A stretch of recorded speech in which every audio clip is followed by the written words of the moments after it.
Bonsoir à tous. L'image du jour, une semaine après l'attentat perpétré dans les locaux de Charlie Hebdo, ce sont ces Toulousains réunis en ce moment même, place du Capitole, brandissant le nouveau numéro de l'hebdomadaire. Un numéro dont la une, dessinée par Luz, représente Mahomet, qui dit « Je suis Charlie » sous une phrase forte de sens « Tout est pardonné ». On retrouve dans le journal de nombreux dessins des caricaturistes morts mercredi dernier. Et vous le voyez à l'image, beaucoup de Toulousains présents aujourd'hui se sont en fait procurés des photocopies de la une de l'exemplaire. Et pour cause, ce Charlie Hebdo du 14 janvier n'était vraiment pas simple à dégoter ce matin. Le journal s'est arraché en très peu de temps. Ce numéro historique est tout un symbole pour les Français et les Toulousains. Benjamin Bonte.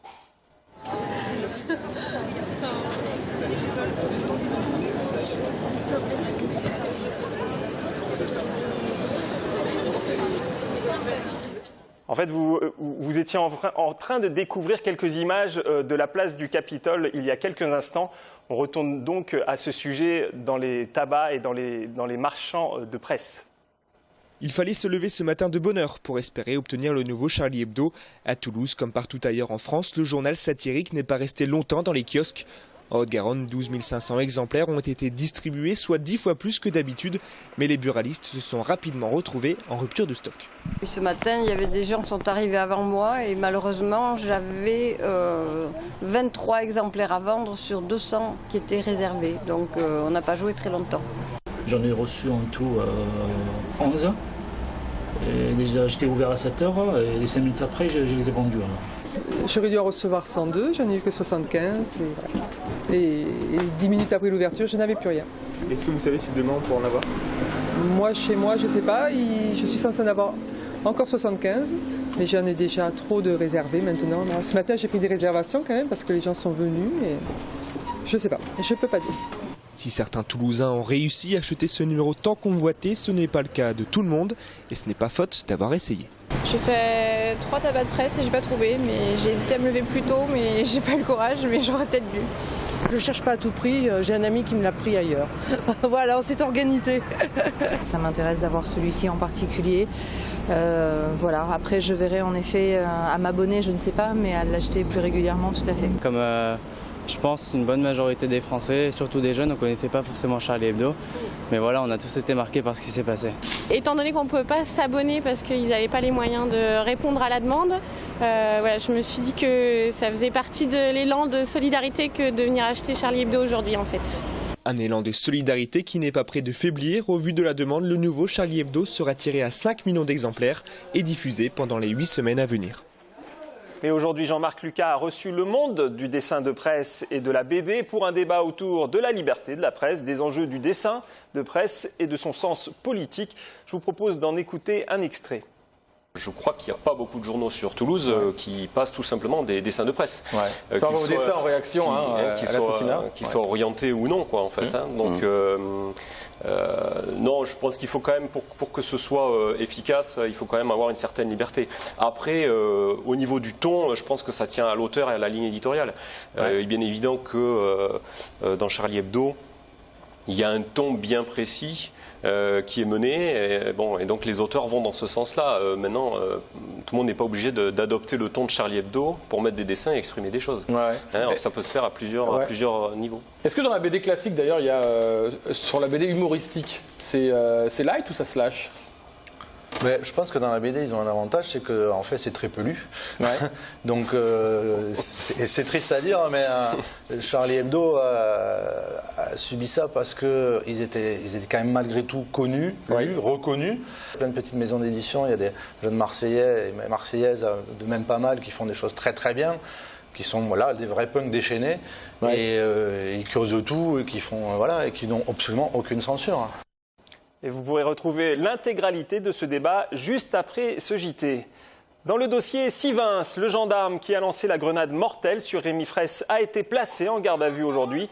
Il est actuellement entendu à Malakoff dans le cadre de l'enquête pour violence volontaire ayant entraîné la mort sans intention de la donner. Je vous rappelle que l'enquête administrative a quant à elle écarté toute faute professionnelle des gendarmes. AZF, de nouveau au cœur de l'actualité. Plus de 13 ans après la catastrophe, un nouveau procès va avoir lieu. La Cour de cassation vient en effet d'annuler la décision de la Cour d'appel prise en 2012. En cause des doutes sur l'impartialité d'une des magistrates, les associations de victimes sont sidérées et parlent de double peine. Les détails avec Marlène Canal. Ce que les avocats du groupe Total ont fait valoir, c'est qu'une des magistrates de la Cour d'appel de Toulouse était vice-présidente de l'INAVEM, l'Institut national d'aide aux victimes, et qu'une convention existait avec la FENVAC, une autre association de victimes d'accidents collectifs, qui, elle, était partie civile lors du procès. La Cour de cassation a relevé que la convention avait été passée alors que les débats étaient en cours. On a découvert qu'au milieu du procès, le 10 décembre, l'association vice-présidée par un des conseillers avait contracté un contrat de collaboration, de coopération avec la FENVAC, qui était partie civile et dont les associations de victimes étaient partie civile, étaient membres aussi.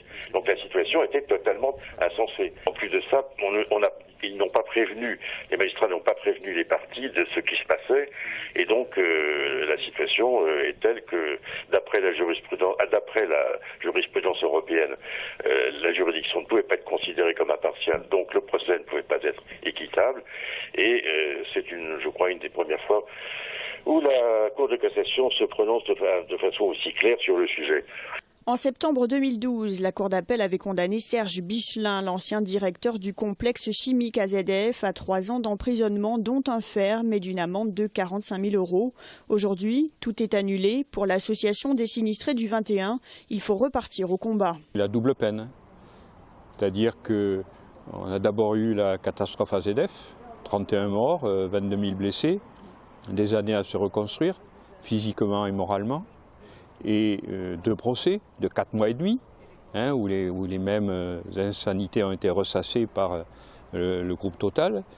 Et maintenant, deuxième étape, l'incompétence et l'irresponsabilité de la justice française qui nous fait replonger pour 4 mois de plus dans les mêmes souffrances. Ce 3e procès, dont on ne connaît pas encore la date, vraisemblablement dans 1 an, doit se tenir à Paris devant la Cour d'appel, ce qui constitue un avantage certain pour le groupe Total, selon les associations de sinistrés qui ne pourront pas toutes être présentes.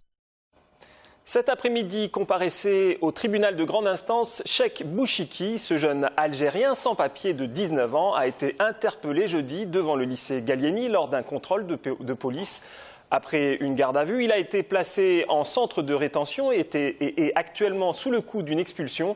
Autour de lui, les associations se mobilisent. À l'issue de l'audience de cet après-midi, a été décidé le maintien du jeune homme en centre de rétention pour 20 jours. Sophie Wanis, Alain Sorat.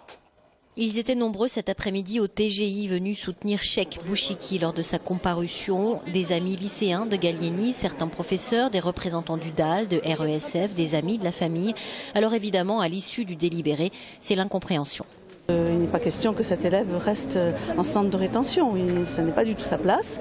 Il faut qu'il puisse retourner au lycée, poursuivre sa scolarité, voilà, qu'il a entamée depuis qu'il est arrivé il y a 7 ans en France. Donc, voilà. Donc nous, on va s'adresser à la préfecture qui a la possibilité de le libérer, de lever le placement en centre de rétention. Cheikh, ses parents, son frère et sa sœur, tous les 5 Algériens et sans papier, sont sur le territoire français depuis 6 ans. Le père et la mère seraient tous 2 salariés. Ils ont fait une demande de régularisation auprès des services de la préfecture, demande restée sans réponse. Pourtant, la famille remplirait bien tous les critères pour l'obtention de ces papiers. La mère du lycéen a accepté de témoigner de façon anonyme cet après-midi, car elle risque elle aussi l'expulsion. Je suis venue ici en France à cause de ma famille, parce que ma famille, tous vivent en France. J'ai aucune famille en Algérie. Je suis en colère. Qu'est-ce qui s'est passé? C'est pas normal. Parce que mon fils, il m'appelle tout le temps. Il m'a dit pourquoi maman je suis là. J'ai pas compris pourquoi je suis là. Il m'a dit maman, si je descends, je vais aller où? J'ai aucune famille, j'ai pas une maison, j'ai personne là-bas. Quand je descends, je vais aller où? Cheikh avait bénéficié en février 2011 d'un parrainage républicain en présence de sa famille, du proviseur du lycée Gallieni, de ses professeurs. Aujourd'hui, et parce qu'il est majeur, il risque l'expulsion tout seul en Algérie. Renvoyé pour 20 jours au centre de rétention, il a 24 heures pour faire appel. Ses amis et tous ceux qui le soutiennent continuent leur mobilisation pour qu'il reprenne sa vie de lycéen toulousain. Et c'est précisément ce qu'ils ont essayé de lui dire lorsqu'il est passé devant eux tout à l'heure dans ce fourgon. Dimanche à 16h15, dans le cadre de la Coupe d'Europe, le stade toulousain recevra les Anglais de Basse. Les joueurs de Guinoves s'étaient imposés d'une courte tête lors du match aller, 19-21. Ils espèrent bien réitérer la performance face à cette équipe expérimentée. L'entraîneur des Rouges et Noirs compte faire de ce match un match référence. On l'écoute au micro de Robin Puel. Si l'Anglais doit nous battre chez nous, il va falloir qu'il soit très, très fort et vaillant, parce que les Toulousains seront présents sur cette pelouse.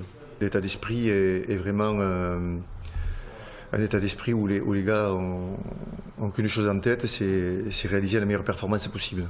Ce qui a changé, c'est ça, c'est l'approche du match. Donc une concentration décuplée, le fait de jouer un match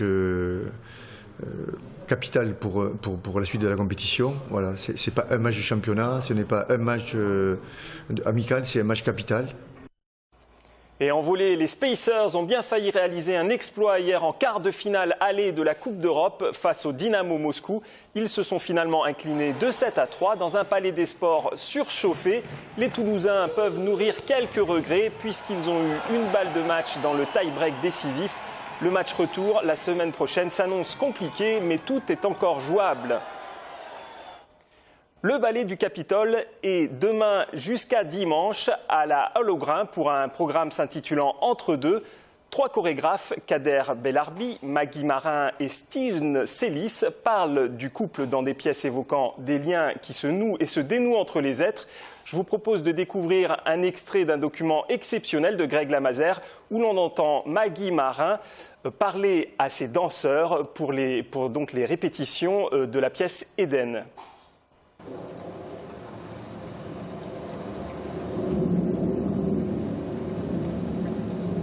Et hop, continuez. Continue.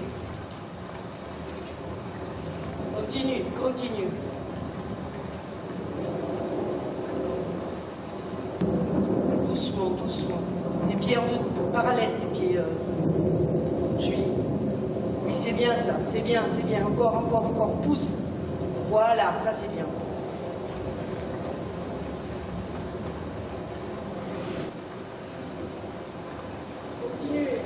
Continue,